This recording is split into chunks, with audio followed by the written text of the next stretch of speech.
Okay, so glad we could put this together. It worked on your schedule and so forth. It's so good Harold. to see you. Happy holidays to you. Same and to you one and all everybody in the out there. audience. This is going to air during Christmas week. And welcome very, very much to Conversations.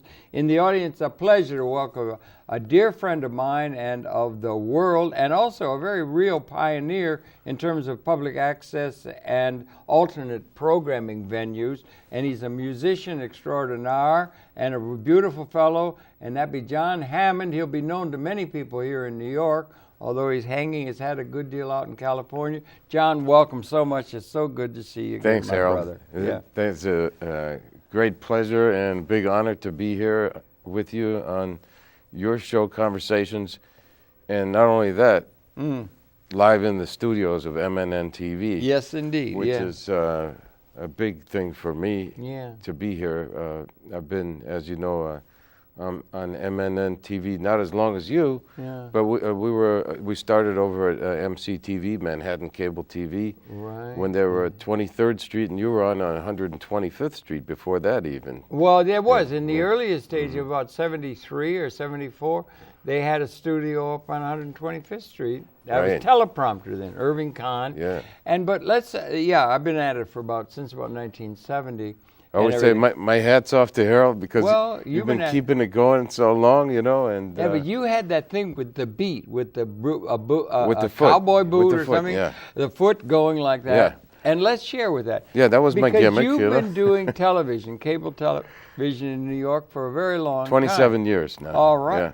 Now talk about some of that, or just why don't you go back a little bit? Share your background. Born and raised a little bit. Well, you know, I was born in Chicago. Okay. And both of my parents were born in Chicago, and my mother is an artistic person. She's a great artist.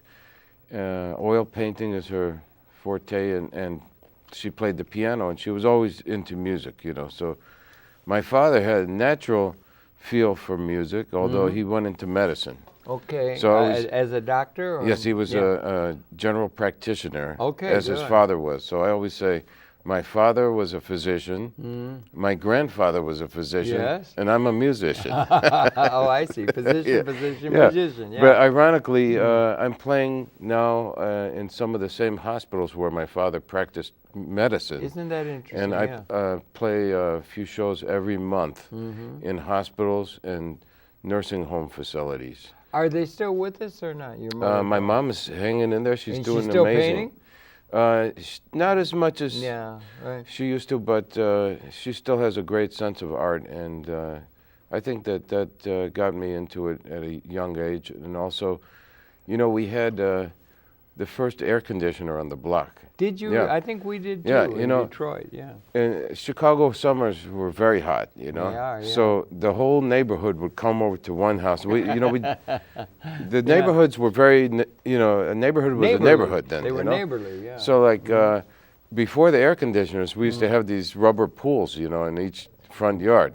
So they would send to one house one day, and then the next house the next day, and the kids would play in the pool, and then all the kids out of the pool, and then the adults get in the pool. So when my dad put on this addition, this annex to the house, and this was the air conditioning room, you know, so the whole neighborhood would come over and stuff into this room, and we had a piano in there, and we had a stereo, which I think was mono in those days. You know? It was a monophonic, you know, they used to say monophonic hi-fi. Hi-fi. And we used to listen to records, you know. My mother went to high school with Steve Allen and Mel Torme. The Steve Allen? Yeah. Of television? Yeah, that's right. Wow. Yeah. So those and Mel Torme. And Mel the Torme. Velvet Tone. The Velvet Frog. The Velvet Frog. Who wrote the Christmas song, which is one of the most played Which Christmas. one is that? That's, you know, chestnuts roasting over an open fire. That's Mel Torme. Mel Torme he wrote it? He didn't just sing it. He had a velvet voice. Wrote the tune. It was covered by Nat King Cole and, you know, hundreds of other people. Yeah, I think of Nat King Cole and Mel Torme sort of in a very melodic, beautiful, it's great. Rich it's a great tune. Actually, it has great jazz changes, you know. It does, really? Yeah, it really does. You know? But you got interested in music early on then? Pretty early, I did, actually. And through the...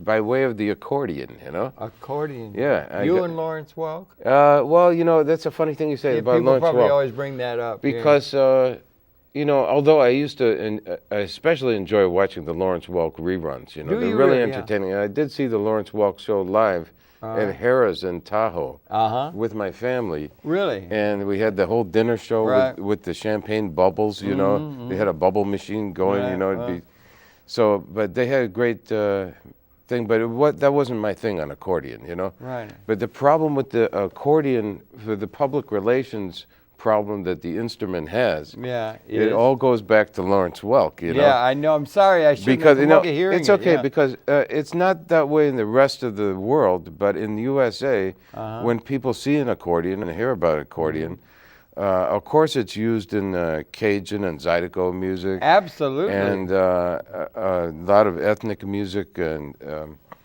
now klezmer music and all that stuff. But the thing is, when you see an accordion, people right away, they say, it's polka time, right? Yeah, polka, you know?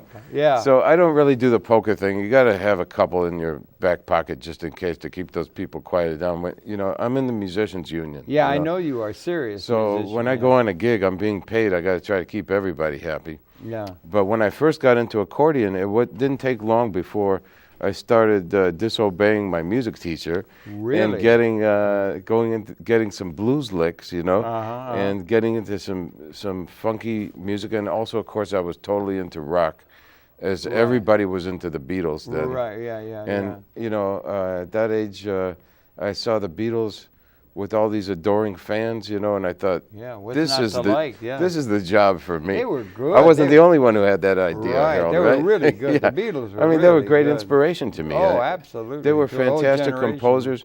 Later on, I got to meet Sir George Martin, you know, and you know, his first take on the Beatles, he thought they were a little rough around the edges, but if you talk to him today, he definitely gives them their kudos for their compositions, you know. They were really... They break out? They broke out around 63? 62. 63, and they were just bigger than life. Right, and they tightened... Ed Sullivan would put them on. It was huge. Well, they had a tremendous campaign before they came. They had these stickers all over the place that just showed the hair mops without their faces. Remember that? Yeah. And it said the Beatles are coming, and nobody knew what the Beatles were even, right? But in the meantime, they tightened up their band in Hamburg, Germany. Yeah, I know, Which they used to have a different drummer. They had Pete Best before, and they even had a guy before that. But the thing was, that's where they really tightened it up, you know, in Hamburg on the Reeperbahn, in St. Pauli, Hamburg, and I actually came to live there myself. You lived in the Reeperbahn? Yeah, and I followed in the Beatles' steps. I've been there. I was there in 1957. On the Reeperbahn. Very vital place, non-stop. Yeah, you know, goes around the clock. And, you know, the first gig I wanted to play in some of the places where the Beatles played. Okay, so my very first gig was in a place that used to be the Top 10 Club, where they eventually became like almost a house band. They were working a lot at the Star Club, which burnt down. So I couldn't. Where is this, in Hamburg? Yeah, on the Grosse Freiheit. And you actually lived in Hamburg? Oh yeah, I lived there. How long? I mean, matter of 2 years of my life. 2 years? That's a 2 long years time. of my life. Was it a hip town or what? Very hip. Is it really? You know something?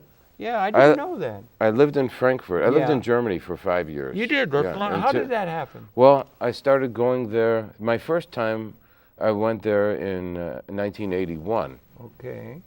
On a mission to get a car, you know, and I actually flew to Paris on the Concorde jet. On the Concorde? Yeah, which totally About changed 3 hours, changed my life. It took 3 hours and 26 minutes. 3 hours across the Atlantic. To get to Paris from JFK. It used to take 3 months to get a letter from in the time of George Washington, 3 months to get a letter to London from New York.